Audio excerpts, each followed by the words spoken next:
my channel Disperse Learning, and we are going to start with the respiration topic of this chapter. Okay, what is respiration?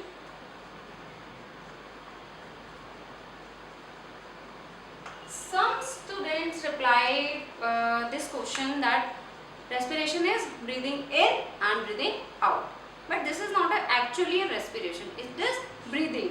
तो हमारे पास दो terms होते हैं, respiration and breathing. How respiration is different from breathing?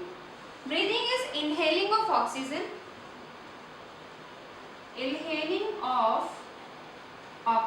and exhalation of CO2, carbon dioxide. Breathing में सिर्फ इतना है, but respiration में क्या है? When we utilize the oxygen to get energy, that is called the respiration. So the process in which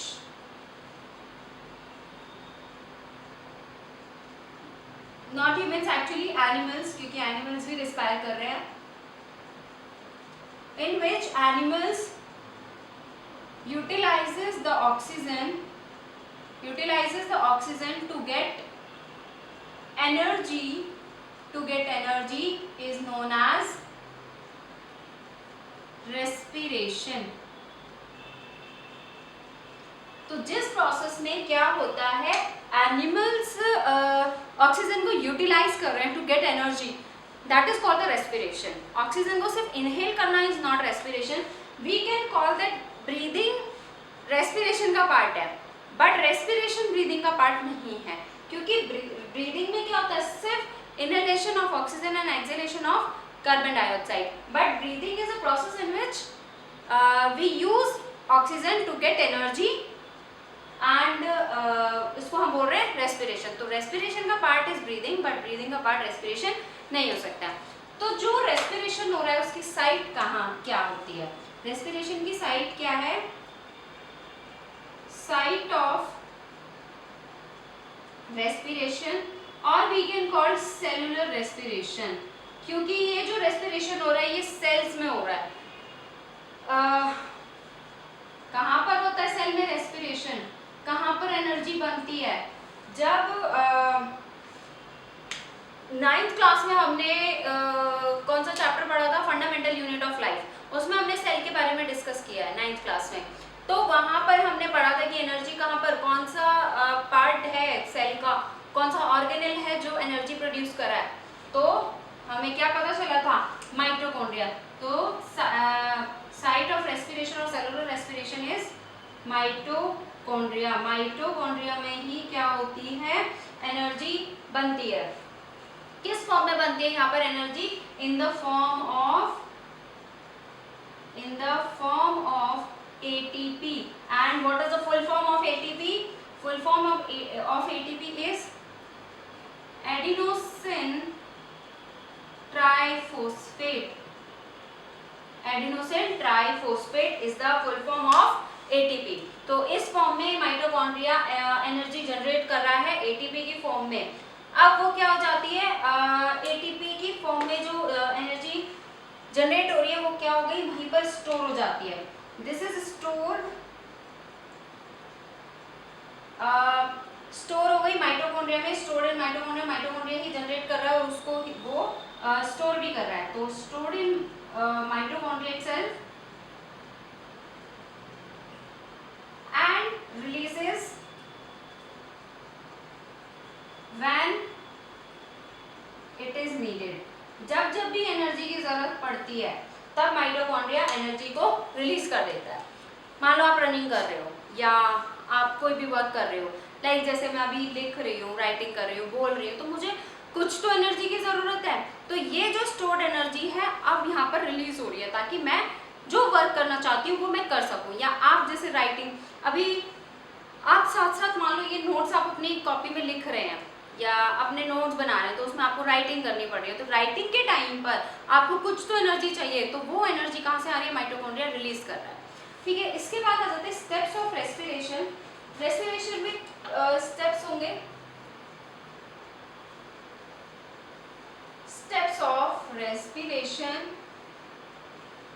तो कितने steps होते हैं इसमें? 2 स्टेप्स होंगे। एक तो breaking down of glucose, breaking down of glucose into pyruvate,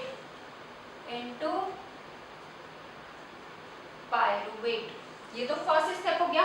second step होता है इसका, अब पायरुवेट का क्या होता है? पायरुवेट भी तो कन्वर्ट होगा ना, या उसका भी, उसके साथ भी तो कुछ होगा। तो सेकेंड स्टेप में fate of pyruvate,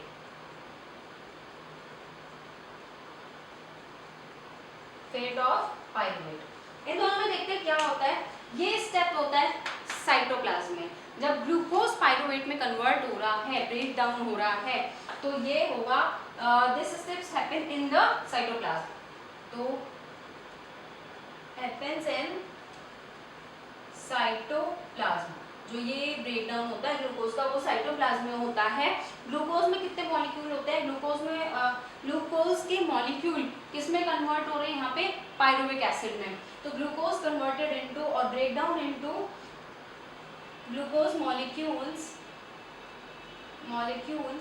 break down into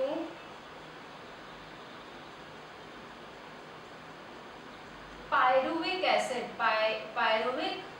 acid. ये जो ग्लूकोज होता है, ये ग्लूकोज होता है 6 कार्बन मॉलिक्यूल होता है, 6 कार्बन का मॉलिक्यूल है, ठीक है। जो पायरुविक एसिड है वो 3 कार्बन होता है। पायरुविक एसिड में 3 कार्बन होते हैं, इसमें ग्लूकोज में 6 कार्बन होता है। अब ये जो पायरुविक एसिड है, मतलब पायरुवेट, ये अब इसके साथ क्या होगा? तो ये कन्वर्ट हो जाता है किस में? पायरुविक एसिड माइटोकॉन्ड्रिया में हो रहा है चेंज। ये किस में कन्वर्ट होगा? एनर्जी में। तो इसमें हम कैसे लिखेंगे? फर्दर ब्रेकडाउन ऑफ पायरुवेट,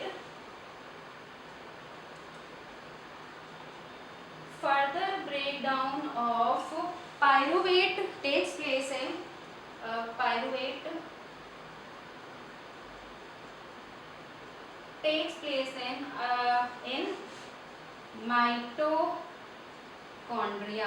क्योंकि देखो हमने ये पढ़ा कि रेस्पिरेशन हो रहा है तो एनर्जी कौन बना रहा है? माइटोकॉन्ड्रिया बना रहा है। तो मैंने ये बोला ग्लूकोज तो साइटोप्लाज्म में हो रहा है, साइटोप्लाज्म में ब्रेक डाउन हो रहा है, तो एनर्जी तो फिर वहीं पे बन जानी चाहिए अगर वो वहीं पे रुक जाएगा। तो उसके बाद क्या होता है कि जो पायरुवेट का ब्रेक डाउन हो रहा है वो कहाँ पे होता है? माइटोकॉन्ड्रिया में होता है। तो इसके जो मॉलिक्यूल्स हैं वो किस में यूज हो रहे हैं? रेस्पिरेशन में यूज होते हैं। अब क्या रेस्पिरेशन होता है 2 टाइप का। ये तो ब्रेक डाउन हो गया टू गेट एनर्जी, यहाँ पे हम लिख लेते हैं, यहाँ पे लिख ही लेते हैं इसको, टू प्रोड्यूस एनर्जी, यहाँ से एनर्जी प्रोड्यूस होता है। अब जो रेस्पिरेशन होता है वो कितने टाइप का होता है? 2 टाइप का रेस्पिरेशन होता है। कौन कौन से होते हैं? Types of respiration. कौन से 2 टाइप में रेस्पिरेशन के? First is aerobic respiration and second is anaerobic respiration. Aerobic respiration and second is anaerobic respiration. Aerobic respiration और एनारोबिक रेस्पिरेशन को भी हमें डिटेलिंग में करना है, तो उसके बाद हम स्टार्ट करते हैं with aerobic and anaerobic respiration. Okay, let's start with aerobic and anaerobic respiration. इन दोनों में क्या डिफरेंस है? डिफरेंस की तरह पढ़ेंगे ताकि इजीली समझ में आ जाए। तो first is it happens in the presence of oxygen. तो it happens in the presence of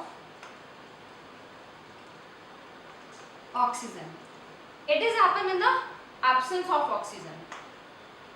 It happens in the absence of oxygen. ये ऑक्सीजन की एब्सेंस में होता है। सेकेंड, ये कहाँ पर होता है? Take place in mitochondria and take place in, ये कहाँ पर होता है? take place in cytoplasm. ये एनारोबिक रेस्पिरेशन साइटोप्लाज्म में होता है, ये माइटोकॉन्ड्रिया में होता है। और इसके एंड प्रोडक्ट क्या होते हैं? End product of this is CO2 and H2O, carbon dioxide and water. इसके एंड प्रोडक्ट्स क्या होंगे? End products are alcohol and lactic acid, alcohol and lactic acid. इसके end product CO2 and water H2O, इसके end product alcohol और lactic acid. कौन सा alcohol होता है? इथेनॉल। इसके बाद आता है ये क्या करता है? More amount of energy release होती है एरोबिक रेस्पिरेशन में, तो more amount of energy is release and less amount of energy इसमें रिलीज होती है, लेस, इसमें कम अमाउंट में एनर्जी होती है, अमाउंट ऑफ एनर्जी रिलीज्ड। इसके एग्जांपल एक क्या बोलते हैं, इक्वेशन है, रिएक्शन है, जो इसमें रिएक्शन होती है। इसमें कौन सी रिएक्शन हो रही है? ग्लूकोज इसमें कन्वर्ट हो रहा है पाइरूवेट में, ग्लूकोज पाइरूवेट में कन्वर्ट होगा, और ये पाइरूवेट किसमें कन्वर्ट हो जाता है? CO2 plus H2O plus energy. ये इसके लिए कौन सी रिएक्शन है? ये 5th पॉइंट हो गया। इसके लिए कौन कौन सी रिएक्शन है? इसमें क्या होता है? ग्लूकोज पाइरूवेट में कन्वर्ट हो रहा है, देन किसमें? Ethanol plus CO2 plus energy. ये तो हो गई फर्स्ट रिएक्शन। ये कहाँ पर होती है? ईस्ट में होती है, ये हो जाती है ईस्ट में। एंड दूसरी रिएक्शन कौन सी होती है? ग्लूकोज पाइरूवेट में कन्वर्ट होता है, एंड फिर ये किस में कन्वर्ट हो रहा है? लैक्टिक एसिड में, lactic acid plus energy, lactic acid plus energy. ये कहाँ पर होती है रिएक्शन? मसल्स में, ठीक है। ये हो रही है मसल्स में हो रही है, ये ईस्ट में हो रही है। जहाँ पर इथेनॉल बन रहा है वो ईस्ट में हो रही है, जहाँ लैक्टिक एसिड बन रहा है वो हो रही है मसल में, ठीक है। अब इसके बाद इसको समझने के लिए ना हमने ये वाला डायग्राम अगर आपको लर्न हो जाएगा अच्छे से, तो इजीली समझ में आ जाएगा कि हम क्या कहना चाह रहे हैं, क्या हम पढ़ना चाह रहे हैं, क्या हम डिस्कस करना चाह रहे हैं। तो ये इजीली हम इससे समझ पाएंगे। ग्लूकोज होता है 6 कार्बन मॉलिक्यूल होता है ग्लूकोज। जब वो पाइरूवेट में कन्वर्ट हुआ एनर्जी रिलीज होगी। पाइरूवेट होता है 3 कार्बन मॉलिक्यूल होता है।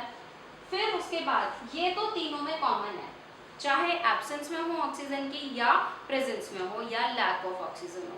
एब्सेंस मतलब बिल्कुल ऑक्सीजन नहीं है, लैक मतलब थोड़ी ऑक्सीजन मिल रही है पर प्रॉपर नहीं मिल पा रही है, प्रेजेंस तो ऑक्सीजन की प्रेजेंस में रिएक्शन हो रही है। तो ये पार्ट तीनों में कॉमन रहेगा जब ग्लूकोज से पाइरूवेट में कन्वर्ट हुआ, जो कि साइटोप्लाज्म में हो जाता है। ये वाला पार्ट होता है हमारा साइटोप्लाज्म में, तो ये तो तीनों में ही कॉमन है।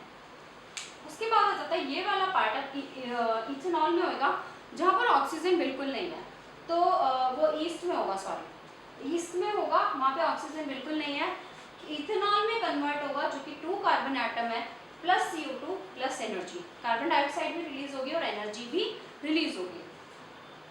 लैक ऑफ ऑक्सीजन जो कि मसल सेल में हो रहा है, हमारी मसल्स में जब हम रनिंग कर रहे हैं हमें बहुत ज़्यादा एनर्जी की ज़रूरत है, तो मसल्स में क्या होता है ऑक्सीजन कम आ रही है तो उसमें भी रिएक्शन होना स्टार्ट हो जाती है, जिसमें कि लैक्टिक एसिड होता है। तो लैक्टिक एसिड प्लस एनर्जी, ठीक है, लैक्टिक एसिड प्लस एनर्जी आ रही है, क्योंकि एनर्जी रिलीज तो होगी क्योंकि हमें एक्स्ट्रा एनर्जी की ज़रूरत है ना, जब हम रनिंग कर रहे हैं या कोई हैवी वर्क कर रहे हैं तो एक्स्ट्रा एनर्जी की ज़रूरत है। एक्स्ट्रा एनर्जी कहाँ से आ रही है? वो यहाँ से आ रही है, तो एनर्जी तो रिलीज होनी है। प्रेजेंस ऑफ ऑक्सीजन में क्या हो रहा है? कार्बन डाइऑक्साइड रिलीज हो रही है, वाटर एंड एनर्जी, ये तीनों प्रोडक्ट इसके बन रहे हैं। ये कहाँ पे हो रहा है? माइटोकॉन्ड्रिया में। माइटोकॉन्ड्रिया में प्रॉपर ऑक्सीजन की प्रेजेंस में रिएक्शन हो रही है, तो जहाँ पे कार्बन डाइऑक्साइड, वाटर और एनर्जी बन रही है। इसके बाद है ना, ये लैक्टिक एसिड की बात कर रहे हैं, तो जब हम मानो बहुत हैवी वर्क कर रहे हैं, रनिंग कर रहे हैं, तो क्या होता है कि हमारी मसल सेल में, मान लो रनिंग के टाइम पे क्या होता है, जब हम काफ़ी रनिंग करके आ गए तो कुछ टाइम बाद हमें पेन होना स्टार्ट हो जाता है। तो ऐसा क्यों होता है, हमारे लेग्स में या मसल में रनिंग के बाद पेन क्यों हो रहा है? ऊपर लिख देती हूँ मैं क्वेश्चन, या सिंपल लिख लेते हैं, pain in muscles after running. ऐसा क्यों हो रहा है? ऐसा इसलिए हो रहा है, जब हमने ये लैक्टिक एसिड की बात की तो हमने पढ़ा कि ये मसल सेल में हो रहा है। तो जब हम बहुत ज़्यादा एक्सरसाइज या बहुत हैवी वर्क या रनिंग करके आ रहे हैं तो क्या होता है, ये लैक्टिक एसिड हमारी मसल सेल में, क्योंकि रिएक्शन तो वहीं पर हो रही है, तो एंड प्रोडक्ट कहाँ पे आया, मसल्स में आया, लैक्टिक एसिड आ गया। उस लैक्टिक एसिड की वजह से हमें क्या होता है, पेन होना स्टार्ट हो जाता है। तो वो पेन जो होता है वो क्या होता है, लैक्टिक एसिड की वजह से हो रहा है। और ये पेन ज़्यादा टाइम तक नहीं रहेगा, आप रेस्ट करोगे, वो कुछ टाइम बाद ठीक हो जाएगा, जैसे जैसे वहाँ से लैक्टिक एसिड कम होना स्टार्ट हो जाता है तो वो पेन क्या होता है आपका ठीक हो जाता है। तो वहाँ पर क्या हो रही है, एनारोबिक रेस्पिरेशन हो रही है। तो ये जो पेन हो रहा है ना, ये एनारोबिक रेस्पिरेशन की वजह से जो लैक्टिक एसिड बन रहा है उसके वजह से ये क्या हो जाता है, उस हमारी मसल्स में पेन हो जाता है। तो इसका आंसर यही है, ठीक है। अब नेक्स्ट स्टार्ट करते हैं exchange of gases. Exchange of gases में थोड़ा सा यहीं पे बता देती हूँ। एक्सचेंज ऑफ गैसेस क्या है कि एक्सचेंज ऑफ गैसेस हो कैसे रही है।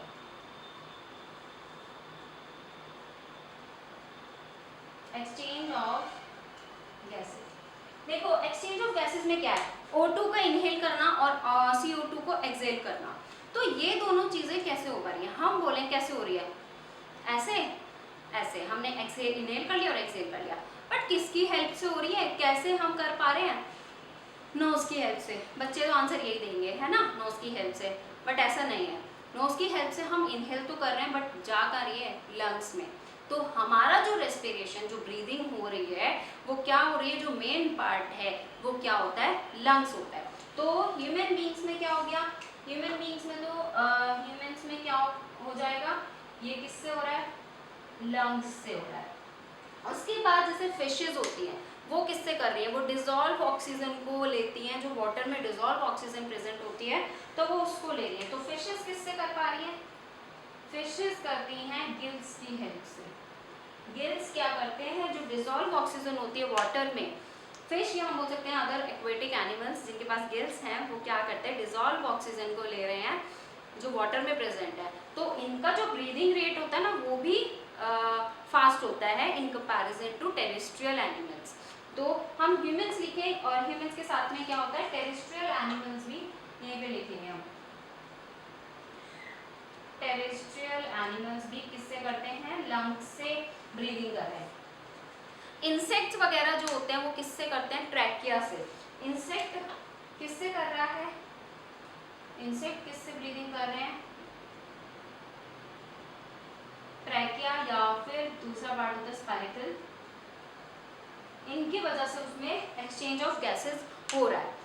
तो ये हमें जो ह्यूमंस का या टेरेस्ट्रियल एनिमल्स का जो ब्रीदिंग रेट होता है वो in comparison to aquatic animals slow होता है। हम बहुत जल्दी हम ब्रीदिंग नहीं करते, ऐसे बहुत फास्ट नहीं करते, हम नॉर्मल अपने रेट पे कर रहे हैं। तो आप ये लगाओ जो हम अपने नॉर्मल रेट पे कर रहे हैं उससे ज़्यादा फिशेस या एक्वेटिक एनिमल्स क्या कर रहे हैं, ब्रीदिंग रेट उनका हमारे ब्रीदिंग रेट से हाई है, क्योंकि उनको क्या करना पड़ रहा है, उनको वो डिसॉल्व ऑक्सीजन लेनी पड़ रही है। टेरेस्ट्रियल पे ऐसा नहीं है, टेरेस्ट्रियल एनिमल्स के साथ पे ऐसा नहीं है, एयर में काफ़ी ऑक्सीजन है तो उनको ईजिली मिल जाती है। तो हमारा जो रेट है ब्रीदिंग का वो in comparison to aquatic animals बहुत स्लो होता है, ठीक है। तो ये यहाँ ये इतना एक्सचेंज ऑफ गैसेस हो गए। इसके बाद हम स्टार्ट करेंगे human respiration. Now human respiratory system. Human respiratory system में क्या होगा, सबसे पहले हमें इसको समझने के लिए इसके डायग्राम को समझते हैं ताकि हमें अच्छे से समझ में आ जाए।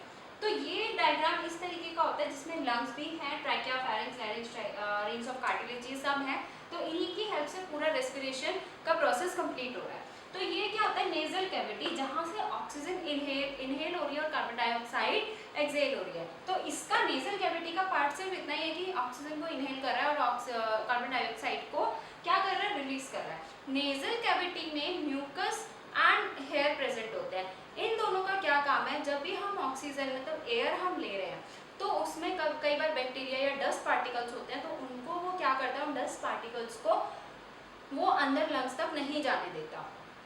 ठीक है, उसके बाद है एपिग्लोटिस आता है यहाँ पे एक पार्ट। उसके बाद यहाँ पे होता है pharynx, लैरिंग्स, trachea, rings of cartilage, ये पूरे लंग्स हैं। ये यहाँ पे जो स्पेस है, ब्लैंक स्पेस, खाली स्पेस बचा है, वो हार्ट के लिए होता है। ये होता है यहाँ पे डायफ्राम, ये एल्वेलस, ब्रोंक्यूल्स। अब ध्यान से ये देखना कि ये ब्रोंकस जो ये आ रहा है हमारा, ये रिंग टाइप का ये पाइप आ रहा है, जो क्या है, ट्रैकिया है, और इसमें ये जो बनी हुई है वो रिंग्स है कार्टिलेज की। ठीक है, तो ये इस तरह का स्ट्रक्चर होता है ट्रैकिया का, जिसमें रिंग्स होती हैं कार्टिलेज की। जब ये 2 पार्ट्स में डिवाइड हो जाता है, left and right for the lungs, तो उस पार्ट को हम बोलते हैं ब्रोंकस। और जो ये छोटे छोटे ब्रांचेस टाइप जा रहे हैं वो होते हैं ब्रोंक्यूल्स। उनके पास में जो ये ग्रेप लाइक का स्ट्रक्चर होता है उसको हम बोलते हैं एल्वेलाई। एक को बोलेंगे एल्वेलस, एंड जब हम बहुत सारे की बात करते हैं तो बोलते हैं एल्वेलाई। ठीक है, तो ये होता है पूरा इसका क्या होता है, डायग्राम होता है, इसको समझने में इजी रहेगा। तो इसमें जब एयर क्या होती है, जब हमने एयर ली, ऑक्सीजन ली, तो उसका पैसेज क्या रहता है, तो उसका पैसेज रहता है नोस्ट्रिल्स। यहाँ पे नोस्ट्रिल से नेजल कैविटी, नेजल पैसेज में या कैविटी में जाएगा। ठीक है, नेजल पैसेज से कैविटी, उसके बाद फेरिंग्स में एंटर हुआ एयर, फेरिंग्स से लैरिंग्स में एंटर हो जाता है, फिर एयर लैरिंग्स में एंटर हो जाती है, लैरिंग्स को हम वॉइस बॉक्स भी बोलते हैं। एयर कहाँ पे, लैरिंग्स में एंटर हुई, देन फिर ट्रैकिया, ट्रैकिया में आ जाती है, इस पाइप में आ जाती है जो रिंग, कार्टिलेज की रिंग से बना हुआ है। फिर वो कहाँ पर जाती है, ब्रोंकाई में।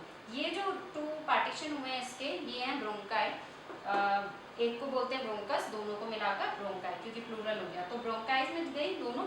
ठीक है, उसके बाद लंग्स, ये पूरे लंग्स में आ गई अब air.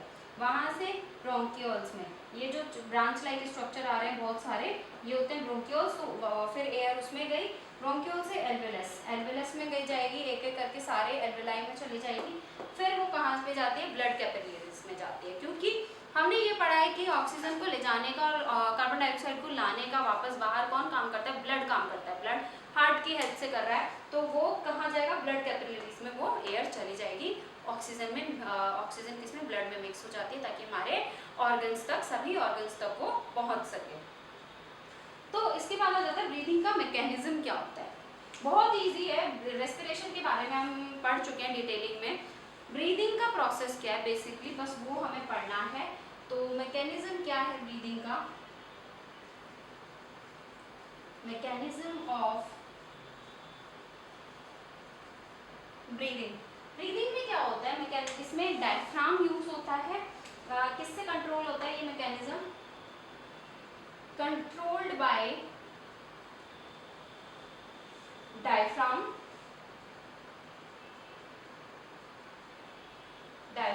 And intercostalis muscles. Intercostalis muscles होती हैं यहाँ पर, इसमें इंटरकोस्टैलिस मसल्स, ये दोनों हमारे ब्रीदिंग को रेगुलेट कर रहे हैं, कंट्रोल कर रहे हैं। अब आप कहोगे मसल्स, जैसे कि हम मूवमेंट कर रहे हैं तो मसल्स काम आ रही है, सेम ऐसे ही ब्रीदिंग में काम आ रही है। ठीक है, जो हमारे लंग्स के आसपास मसल्स हैं वो हमारे किस में यूज हो रही हैं, उनको हम बोल रहे हैं इंटरकोस्टैलिस मसल्स, जो हमारे ब्रीदिंग मैकेनिज्म में वर्क कर रही है। डायफ्राम का रोल होता है, इंपॉर्टेंट रोल है। डायफ्राम क्या करता है, जब हमने इनहेल किया, अभी लंग्स नॉर्मल पोजीशन पे है, ठीक है, ये नॉर्मल है, डायफ्राम डोम शेप में है, ऊपर को उठा हुआ है। ठीक है, बट जब हमने इनहेल किया, अंदर लिया, ऑक्सीजन ली, तो हमारे लंग्स क्या हो जाते हैं, थोड़े से स्वॉलो हो जाता है। वो लंग्स जब बढ़ जाएंगे, इनका एरिया बढ़ जाएगा, इंक्रीज हो जाएगा। जब ये एरिया इंक्रीज हुआ तो ये जो शेप है इसकी, ये स्ट्रेट हो जाती है, इस तरीके से स्ट्रेट हो जाएगी। फिर हमने एक्सेल की कार्बन डाइऑक्साइड, तो वापस इसकी शेप कैसे हो जाती है, ये डोम शेप हो जाती है। ठीक है, तो इस तरह से ये इसको रेगुलेट कर रहा है। तो इसमें क्या, डायफ्राम कैसे रेगुलेट कर रहा है, एक तो डायफ्राम और भी क्या करता है, हमारी जो थोरैसिक कैविटी है, थोरैसिक कैविटी हमारे चेस्ट वाला पार्ट होता है, और स्टमक को हमारे किससे डिफ्रेंशिएट कर रहा, अलग कर रहा है, क्योंकि ये देखो, ये यहाँ पे है डायफ्राम, ये अपर वाला पार्ट हो गया जहाँ पे हार्ट और लंग्स है, थोरैसिक कैविटी बोलते हैं इसको। ठीक है। नीचे वाला पार्ट क्या आ जाता है, इसके नीचे स्टमक इंटेस्टाइन वगैरह होती है, तो वो गया हमारा स्टमक वाला पार्ट। तो वो डायफ्राम क्या कर रहा है, थोड़ा सा कैविटी को स्टमक से सेपरेट कर रहा है, एब्डोमिनल कैविटी को। एब्डोमिनल कैविटी, थोरेसिक कैविटी, दो टाइप की कैविटीज होती हैं। कौन कौन सी, एब्डोमिनल एंड थोरेसिक। डायफ्राम क्या करता है, diaphragm separates thoracic cavity and abdominal cavity, इन दोनों कैविटी को सेपरेट करता है। और क्या करता है डायफ्राम, जब हम ऑक्सीजन इनहेल कर रहे हैं तब क्या होगा, डायफ्राम स्ट्रेट हो जाएगा, डायफ्राम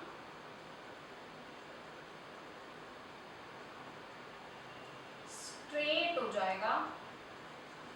जब CO2 एक्सेल की तो ये कैसा हो जाएगा, डोम शेप। ठीक है। अब क्या हो जाता है, इनहेलेशन और एक्सेलेशन क्या होता है, इनहेल एक्सेल इतनी बात कर ली, तो इसमें क्या हो रहा है, इनहेल और एक्सेल में सिंपल सा क्या होता है, जो हम पढ़ रहे हैं वही सब है। इनहेलेशन में ऑक्सीजन लेना, एक्सेलेशन में CO2 बाहर करना, एक्सेल करना।